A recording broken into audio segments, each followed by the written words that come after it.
ఆలోచనల తాలూకు ప్రసార స్వీకార కేంద్రం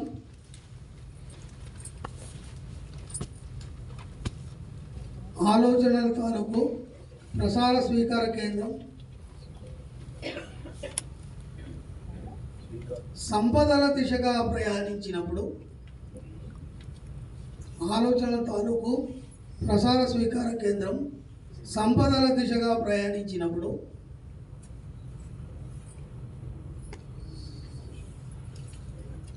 మీ సృజనాత్మకత బయటపడుతుంది. ఆలోచన తాలూకు ప్రసార స్వీకార కేంద్రం సంపదల దిశగా ప్రయాణించినప్పుడు మీ సృజనాత్మకత బయటపడుతుంది.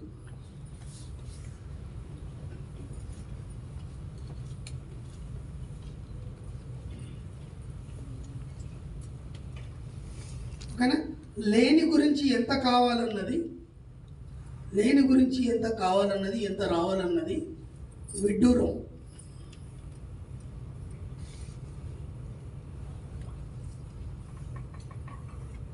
స్థలం అంటే అదే బ్లాక్ బోర్డ్, ఏమీ లేదు. లేని గురించి ఎంత కావాలన్నది విడ్డూరం. స్థలం అంటే బ్లాక్ బోర్డ్, ఏమీ లేదు.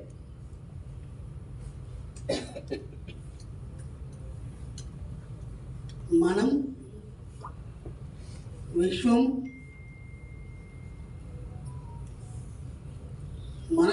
క్వాంటం భౌతిక శాస్త్రాన్ని అధ్యయనం చేసినప్పుడు, మనం విశ్వం క్వాంటం భౌతిక శాస్త్రాన్ని అధ్యయనం చేసినప్పుడు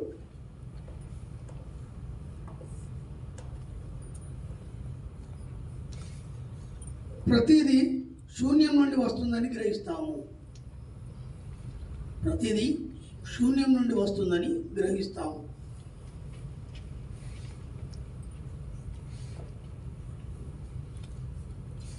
కాబట్టి గొప్ప ఆధ్యాత్మిక గురువులు,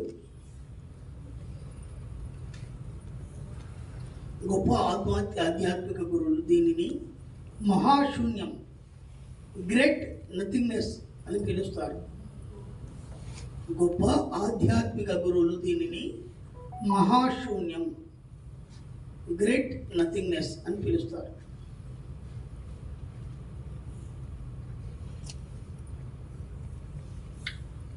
సృష్టి ఉండాలంటే రిక్త స్థానం ఉండాలి.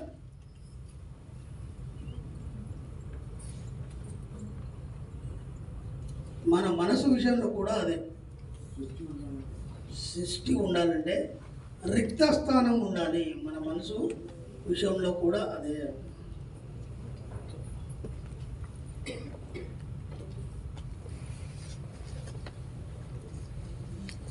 మనిషి శతాబ్దాల పర్యంతం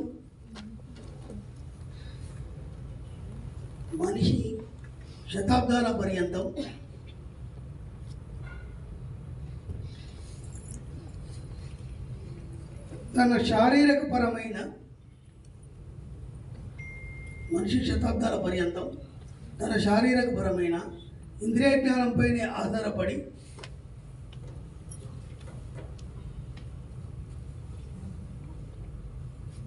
జీవిస్తున్నాడు.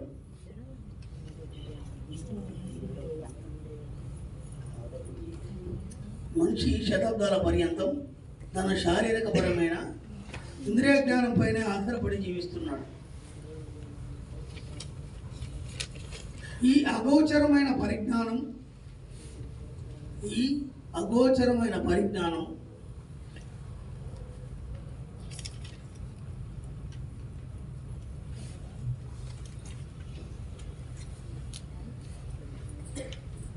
అతను చూడగలిగితే, వినగలిగితే, తాకగలిగితే,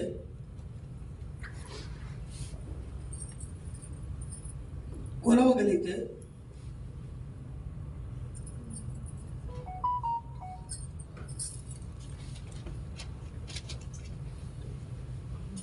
భౌతిక విషయాలకే పరిమితమైనది.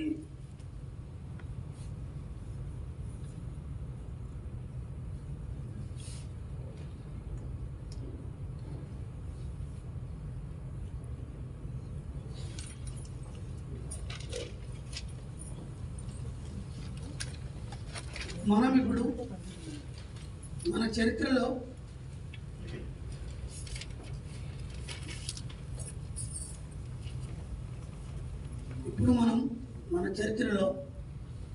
అత్యంత ఆశ్చర్యకరమైన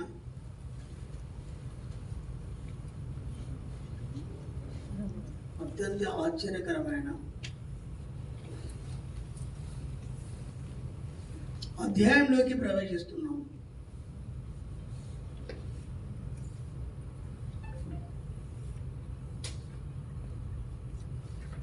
మన ప్రపంచంలోని అఘోర శక్తుల గురించి,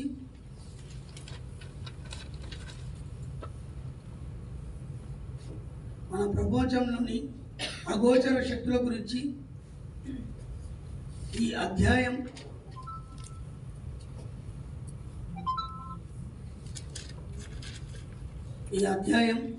మనకు బోధిస్తుంది.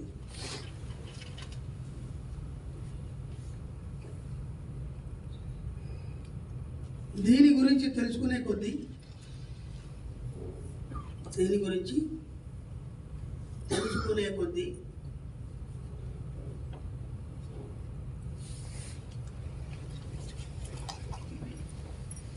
మన భౌతిక అస్తిత్వం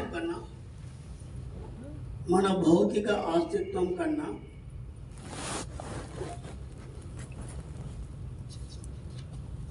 అగోచరమైన అనంత శక్తి,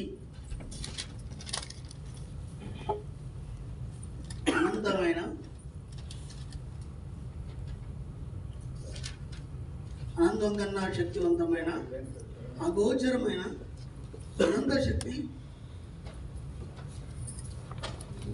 మన కళ్ళ ముందు సాక్షాత్కరిస్తుంది.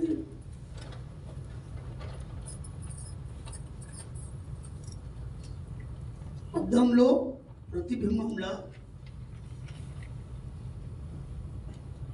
మనకు కనిపిస్తుంది.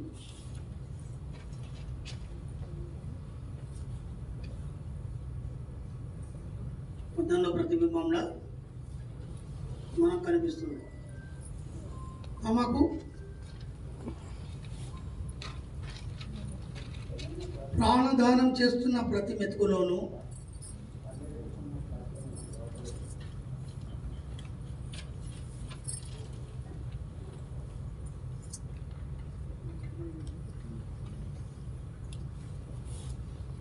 తాను ధరిస్తున్న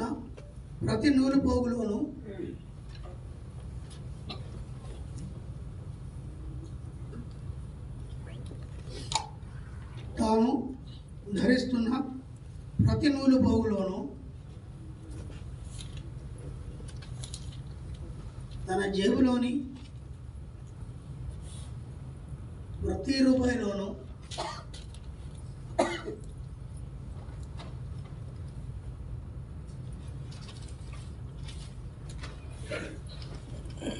దాగిన శక్తి ఏమిటో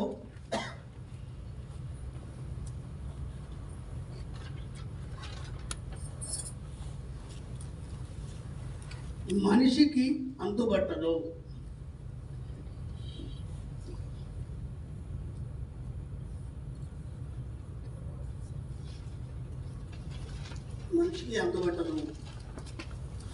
మన సబ్జెక్టు రూపాయి కాబట్టి దాని గురించి మాట్లాడదాం.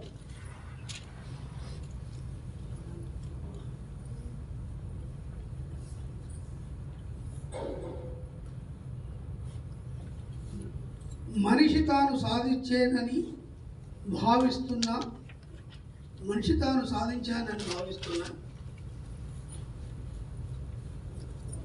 డబ్బు ఎందుకు చిక్కడం లేదు? మనిషి తాను సాధించేనని భావిస్తున్న డబ్బు ఎందుకు చిక్కడం లేదు? మనిషి తాను సాధించానని భావిస్తున్న డబ్బు ఎందుకు చిక్కడం లేదు? ఒకవేళ దీనికి మార్గం ఏమైనా ఉందా? ఒకవేళ దీనికి మార్గం ఏమైనా ఉందా?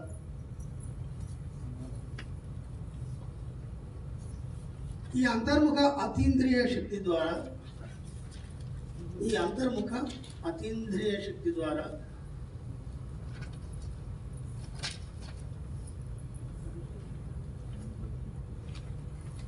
సాధ్యమవుతుందా?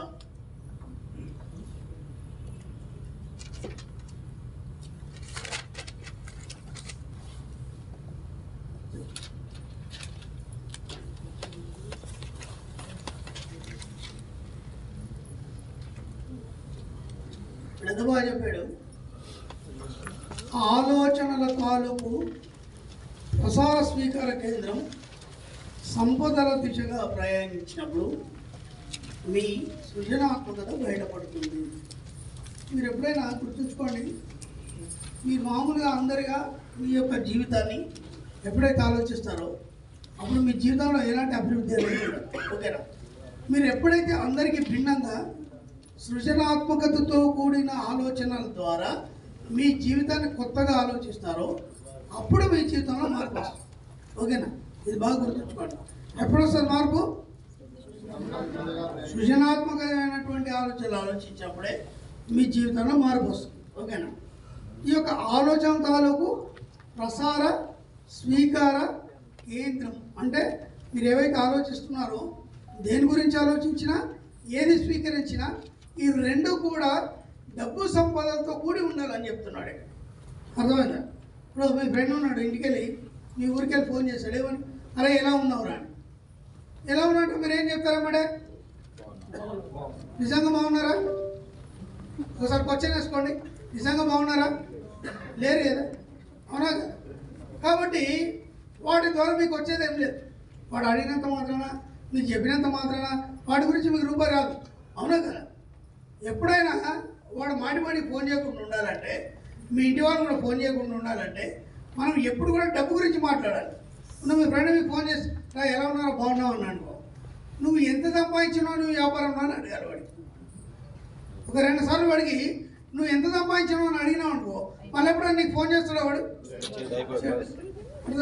ఎందుకంటే వీడు ఎప్పుడు ఫోన్ చేసి ఇదే అడుగుతున్నాడు, ఏమని చెప్పాలనుకుంటాడు. అర్థం.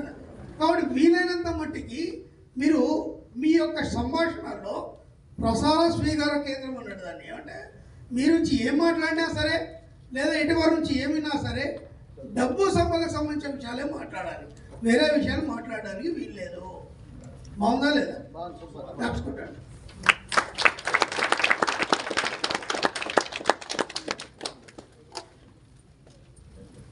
ఇక్కడ ఎంత బాగా చెప్తున్నాడు, లేని గురించి ఎంత రావాలన్నది విడ్డూరం. స్థలం అంటే బ్లాక్ బోర్డ్, ఏమీ లేదు. మనం విశ్వం క్వాంటం భౌతిక శాస్త్రాన్ని అధ్యయనం చేసినప్పుడు ప్రతిదీ శూన్యం నుండి వస్తుందని గ్రహిస్తాం. అర్థమైందా? కాబట్టి గొప్ప ఆధ్యాత్మిక గురులు దీనిని మహాశూన్యం అంటారు. మీరు పాత సినిమాలు చూసారో, పాతాళ భైరవి గారు ఇట్లాంటి సినిమాలు చూస్తే మాంత్రికుడు ఏం చేస్తాడు? ఎక్కడి నుంచి సృష్టిస్తాడని? శూన్యం నుంచి సృష్టిస్తాడు. అర్థమైందా? అది క్వాంటం సిద్ధాంతం అని, మన క్వాంటం సిద్ధాంతం, క్వాంటం మనకు చెప్పేదాకా క్వాంటం సిద్ధాంతం అని తెలియదు. అంటే ఏదైనా సరే శూన్యం నుంచి సృష్టించబడుతుంది. అర్థమైందా? ఇంతకుముందు అరబ్ కంట్రీస్లో ఎడారి తప్పేం లేదు. అంతేమైంది ఇక్కడ స్పేస్.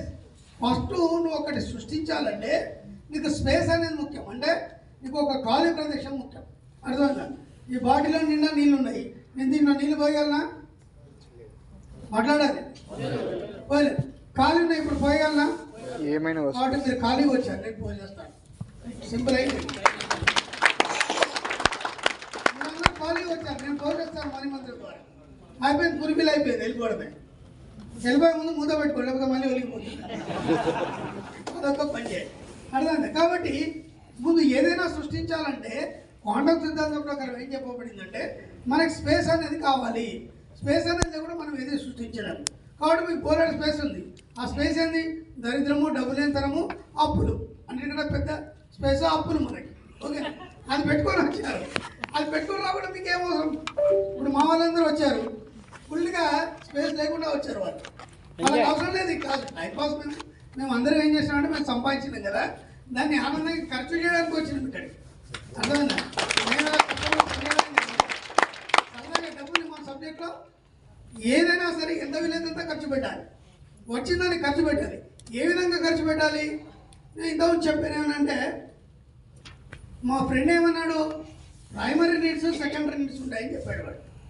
అర్థమైందా లేదా? Primary needs secondary needs. ఇప్పుడు ఈ ఒక